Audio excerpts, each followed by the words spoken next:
Hi friends, welcome to ఆహా food. ఇవాళ మన టేస్టీ రెసిపీ ఏంటో తెలుసా? పాపడ్ పాకెట్స్. మీ ఇంట్లో ఉంటే కేవలం అప్పడాలతో ఇలా స్నాక్స్ చేసుకున్నారనుకోండి, అందరి చేత మీరు కూడా ఆహా అనిపిస్తారు. దానికి ముందుగా ఒక పెనం తీసుకోవాలి. దానిలో కూరకు సరిపడే అంత ఆయిల్ని మనం తీసుకోవాలి. ఇప్పుడు ఈ ఆయిల్ మరుగుతుండగానే కొద్దిగా పోపు దినుసుల్ని వేసుకోవాలి. పోపు దినుసులు వేగుతున్నప్పుడు సన్నగా తరిగిన ఉల్లిపాయల్ని వేసుకోవాలి. వీటిని కాసేపు బాగా వేయించుకున్న తర్వాత చిన్నగా తరిగిన క్యారెట్ ముక్కల్ని వేసుకోవాలి. వీటిని కాసేపు బాగా వేయించుకొని ముందుగా ఉడకబెట్టుకున్న స్వీట్ కార్న్ని, అలాగే ముందుగా ఉడకబెట్టుకున్న బంగాళదుంప ముద్దను కూడా వేసుకోవాలి.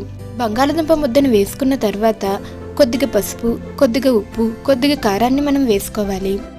వీటన్నింటినీ బాగా కలుపుకొని ఒక 2 నిమిషాల పాటు స్టవ్ మీద ఉడకబెట్టుకోవాలి.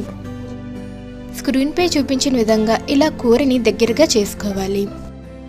ఇలా ఇప్పుడు కూరంతా రెడీ అయిపోయిన తర్వాత దాన్ని చిన్న చిన్న ముద్దలుగా పైన చూపించిన విధంగా చేసుకోవాలి. ఇప్పుడు ఒక బౌల్లోకి నీళ్ళు తీసుకోవాలి. ఆ బౌలు అప్పడం మునిగేలా ఉండాలి. స్క్రీన్పై చూపించిన విధంగా ఇలా అప్పడాన్ని 2 వైపులా తడుపుకోవాలి. ఇలా తడిచిన అప్పడాన్ని తీసుకొని దానిలో ముందుగా చేసి పెట్టుకున్న కూర ముద్దను ఉంచుకోవాలి. స్క్రీన్పై చూపించిన విధంగా ఇలా మధ్యలోకి, తర్వాత సైడ్లు మడత పెట్టుకొని అచ్చం పాకెట్ మడత పెట్టుకున్నట్టుగా మడత పెట్టుకోవాలి.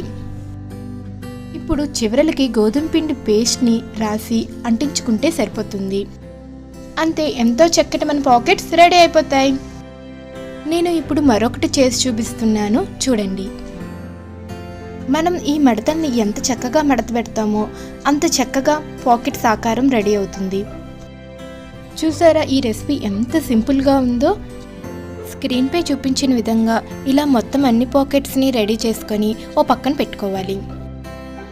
ఇప్పుడు ఒక పెనం తీసుకొని దానిలో డీప్ ఫ్రైకి సరిపడే అంత నూనెని తీసుకొని ఆ నూనె బాగా మరిగిన తర్వాత ఈ పాకెట్స్ని వేసుకోవాలి. మన టేస్టీ రెసిపీ రెడీ అయిపోయినట్టే.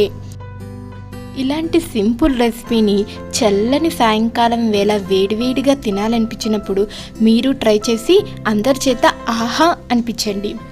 స్క్రీన్పై చూపించిన విధంగా అన్నింటినీ ఇలా చక్కగా వేయించుకొని ఒక సర్వింగ్ బౌల్లో తీసుకొని సర్వ్ చేసుకుంటే ఎంతో టేస్టీ అయిన మన రెసిపీ రెడీ అయిపోయినట్టే.